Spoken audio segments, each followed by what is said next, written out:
सलाम, नमस्ते, सत श्री अकाल। मैं हूं रजा और आप देख रहे हैं रजा ग्राफिक का वॉर अपडेट। नाटो हमला करेगा रशिया पे पहले ही, परमाणु हमला रूस करे इससे पहले ही नाटो हमला करेगा रूस पर। हाँ, ऐसा मैं नहीं कह रहा हूं, ऐसा यूक्रेन ने नाटो को सिखाया है, समझाया है। नाटो के पूरे ग्रुप को संबोधित करते हुए कहा है कि हमें इस बात के अलामात मिल रहे हैं, इस बात के संकेत मिल रहे हैं कि रूस यूक्रेन पर स्ट्राइक कर सकता है, यानी छोटे और बड़े न्यूक्लियर बॉम्ब का इस्तेमाल भी कर सकता है। इससे पहले कि रशिया ऐसा कुछ करे, उल्टा नाटो को स्ट्राइक करना चाहिए। ज़ेलेंस्की ने ये इंटरनेशनल मीडिया के सामने ये बात कही, जिसके बाद रूस का भड़कना तो तय है। लेकिन आपको बता दूं कि नाटो की इन्वॉल्वमेंट भी सीधा सीधा सामने आ सकती है, क्योंकि 8 दिन पहले ही नाटो के चीफ और अमेरिका ने पहले ही कह दिया था कि अगर कुछ भी उल्टा सीधा परमाणु को लेकर रशिया करता है तो नाटो और अमेरिका रिस्पॉन्स करेगा। अब ज़ेलेंस्की का वो बयान सुन लीजिए। Що повинно робити НАТО? Унеможливлювати застосування Росією ядерної зброї. Але, що важливо, я ще раз звертаюсь до міжнародної спільноти. Як це було до 24-го? Превентивні удари, щоб вони знали, що з ними буде, якщо вони застосують, а не навпаки, чекати ядерних ударів Росію, щоб потім сказати, ах ти так, ну ось тримай від нас. Переглянути застосування свого тиску. Ось я вважаю, що повинна робити НАТО. Переглянути порядок застосування. आपको याद होगा, अभी 1 महीने पहले पुतिन की सलाहकार की बेटी को मार दिया गया था। रूस के अंदर ही कार के अंदर निशाना बनाकर ब्लास्ट कर दिया था, जिसमें मौत हो गई थी रूस के पुतिन की सलाहकार की बेटी। निशाना पुतिन के सलाहकार थे, लेकिन मारी गई बेटी क्योंकि बाप की गाड़ी में बेटी सवार कर रही थी। अब ऐसा मैं नहीं कह रहा हूं, अमेरिका की खुफिया एजेंसी ने जांच के दौरान यह पाया है और अमेरिका ने सबसे बड़ा ऐलान कर दिया है। देखिए, अमेरिका की सरकार कुछ भी करे, लेकिन एजेंसी ने नंगा कर दिया है यूक्रेन को कि यूक्रेन कितना शातिर है, कितना खतरनाक है और किस तरह से रूस के व्लादिमीर पुतिन के करीबी लोगों को कत्ल करवा रहा है।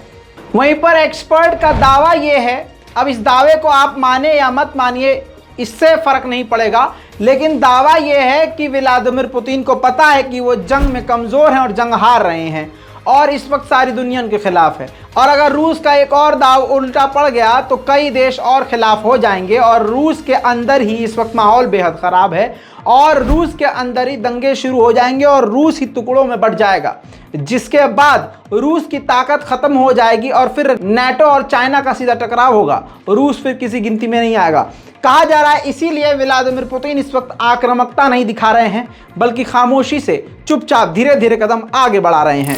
फिर से वही बात, जो गैस पाइपलाइन समुद्र के रास्ते रूस की यूरोपीय यूनियन के देशों की तरफ जा रही थी, उस पर 100 किलो का बम मार के जो अटैक किया था, अब जर्मनी के पुलिस ने भी इन्वेस्टिगेशन के बाद कह दिया है कि उसको टारगेट किया था, वो कोई एक्सीडेंट नहीं था, वो हमला था। दोस्तों, इसी के साथ आपको बता दूं कि रूस के अंदर एक बार फिर से बड़ा हमला हुआ है। नहीं पता, ये गुप्त हमले हो रहे हैं, कहीं आग लग रही है, कहीं ब्लास्ट हो रहे हैं। ऐसा ही एक और ब्लास्ट आपकी स्क्रीन पर, मॉस्को, रूस की राजधानी मॉस्को में 2 कारों में ज़बरदस्त धमाका हुआ है। अभी और ऑफिशियल डाटा हमारे पास नहीं आया कि कितने लोग मारे गए हैं, लेकिन कम से कम ये बात क्लियर हो गई है कि रूस के अंदर भी अब हमले होना शुरू हो चुके हैं और ये अभी नहीं हो रहा है, ये शुरुआत से ही हो रहा है। वहीं बड़ी खबर यह है कि यूरोपीय यूनियन ने रूस पर बड़ी पाबंदियां लगा दी हैं।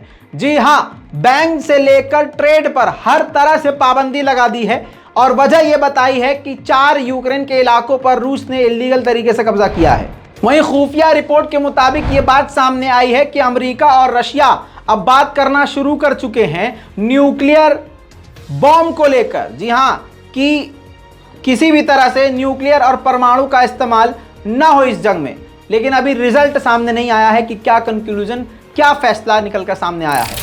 वहीं आपको जैसा मालूम है, America, Britain, France, Germany, Poland, इन्होंने अपनी एड़ी चोटी का जोर, अपनी सारी शक्तियां, पूरी ताकत, जितनी ताकत इनके पास है, इन्होंने सारी ताकत यूक्रेन को दे दी है, तब जाकर रूस का वो नुकसान कर पा रहे हैं। वरना यूक्रेन की औकात दुनिया को मालूम है, मक्खी से बढ़कर रूस के आगे ये कुछ नहीं था। लेकिन आपको अब एक बार फिर सबूत दे रहा हूं कि हमारी रिपोर्ट फिर से सही साबित हुई है।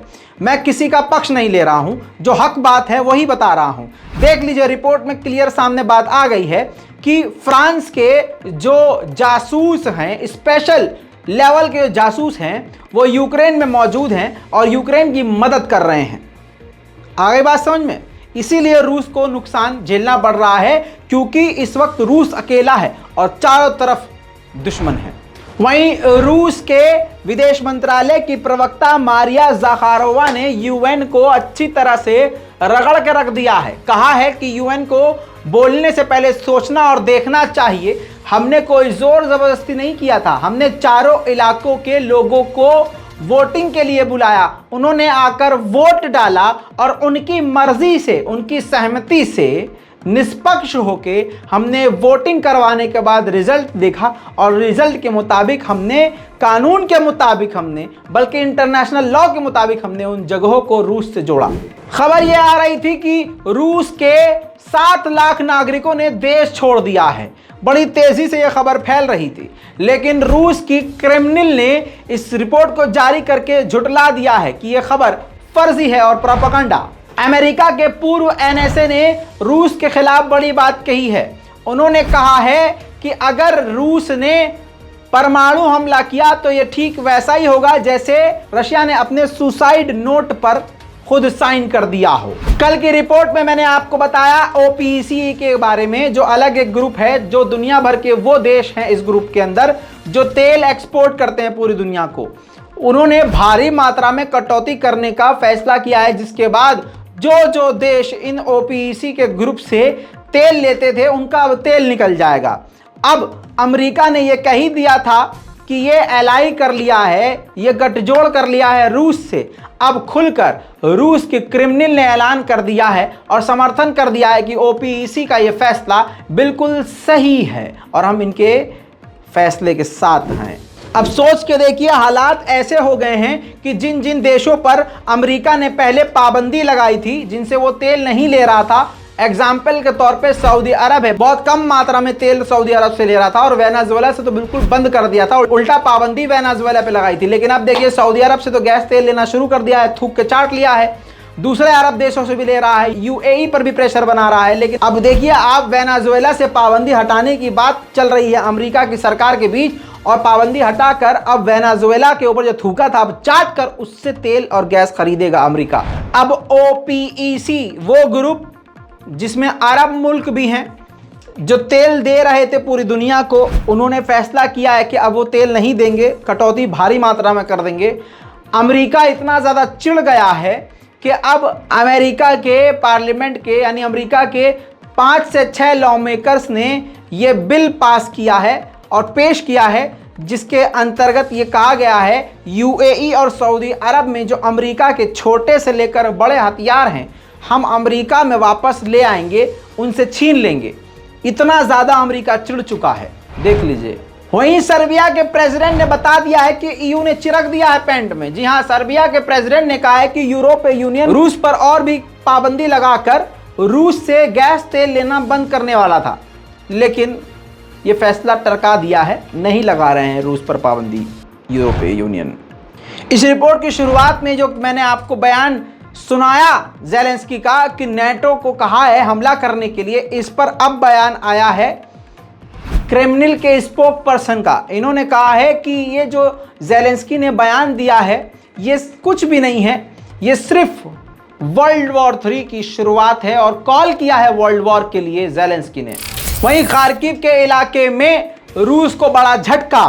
खार्किव के इलाके में रूस के हथियारों का जो खजाना था, हथियार खाना था, यूक्रेन ने तबाह कर दिया है उसको। देखिए,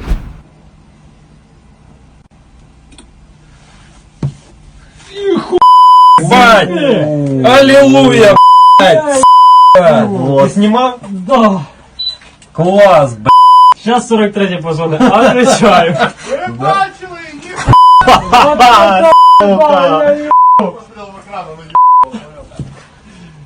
Слава Украине! Так मामला यही नहीं रुकता है। त्रिकोनिवका के इलाके में, यूक्रेन के इलाके में फिर से रूस के लोगों को पीछे खदेड़कर यूक्रेन ने अपना झंडा लहरा दिया है। वहीं बात करें रूस के हमले की तो देर रात ज़ैपोरिज़िया के इलाके में रूस ने बड़ा हमला किया, जिसके बाद ज़ैपोरिज़िया का इलाका खंडर में तब्दील हो गया।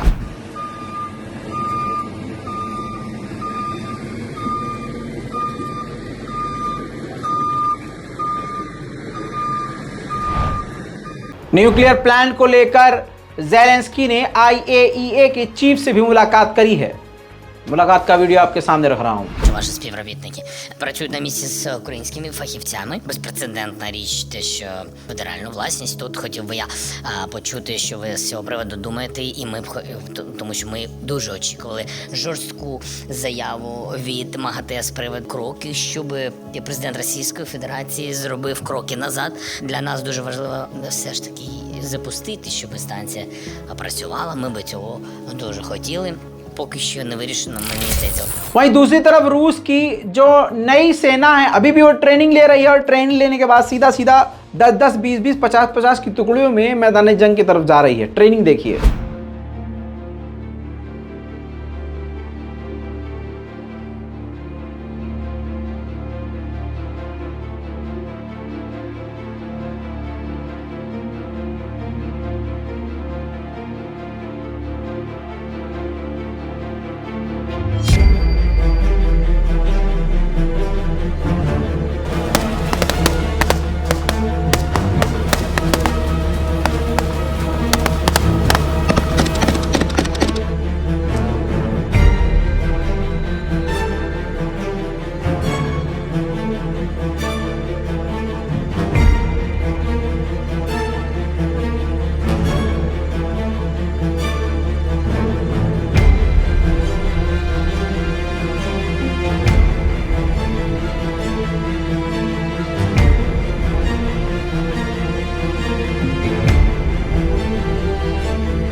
इतना ही नहीं, अब बात करेंगे मैदान जंग की। तो मैदान जंग में अभी भी रूस कई इलाकों को यूक्रेन के घेर कर उन पर तोपे दाग रहा है। तस्वीरें आपके सामने।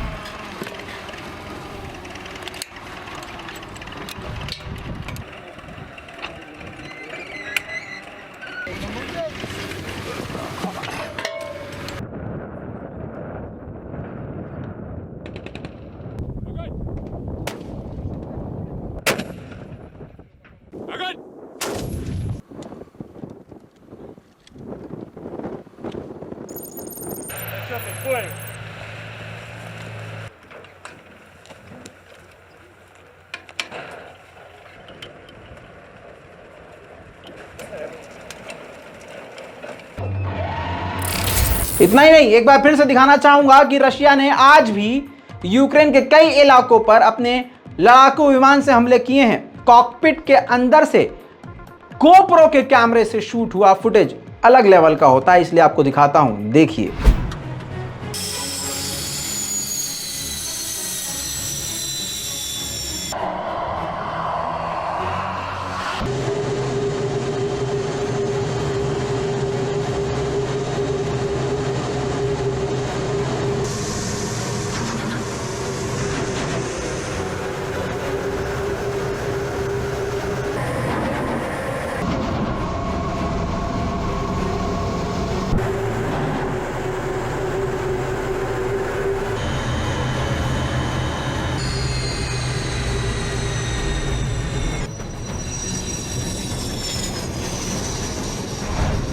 दोस्तों, वॉर अपडेट में आज के लिए अभी तक के लिए इतना ही। इस पूरी रिपोर्ट पर अपनी राय जरूर कमेंट में लिखिए, रिपोर्ट को शेयर कीजिए, चैनल को सब्सक्राइब कीजिए। मैं हूं रजा और आप देख रहे थे रजाग्राफी। जय हिंद।